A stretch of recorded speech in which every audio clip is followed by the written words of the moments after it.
In just a few days, South Korea will officially end its decades-long practice of allowing private agencies to handle adoptions and begin a new era in which the state takes primary responsibility for the process, grounded in public oversight and the protection of children's rights. For over 70 years, beginning in the aftermath of the Korean War, South Korea sent more than 170,000 children overseas for adoption, a number some experts say is closer to 250,000 when unofficial records are considered. This made the country one of the most prolific exporters of children for adoption in the world. Under the new system, domestic and international adoptions will be regulated separately by two new laws: the Special Act on Domestic Adoption and the Act on Inter-Country Adoption.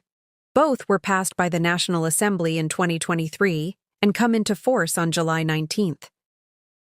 With these changes, the Ministry of Health and Welfare becomes the primary authority on adoption policy, while local governments and the National Center for the Rights of the Child, NCRC, will directly oversee procedures.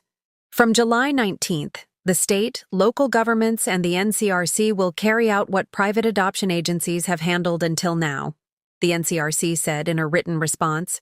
All procedures will be based on the best interests of the child, as laid out in the Hague Adoption Convention.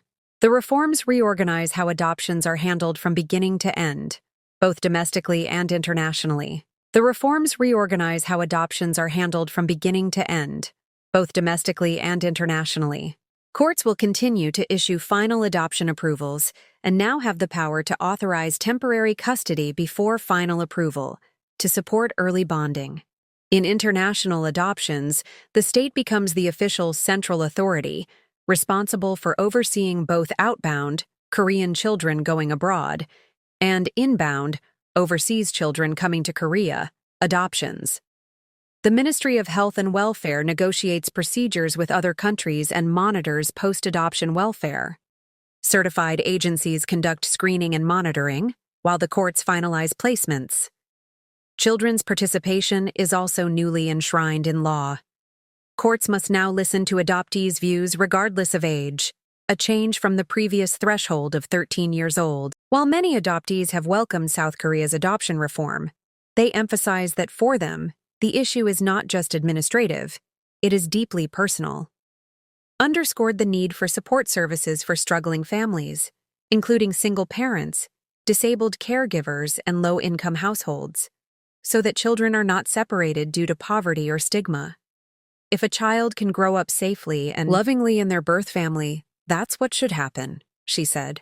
Only when that is impossible, and I mean truly impossible, should adoption be considered. South Korea, she added, must also confront its social biases. When a single mother wants to raise her child, she's often called selfish. There's no celebration, only shame. That has to change.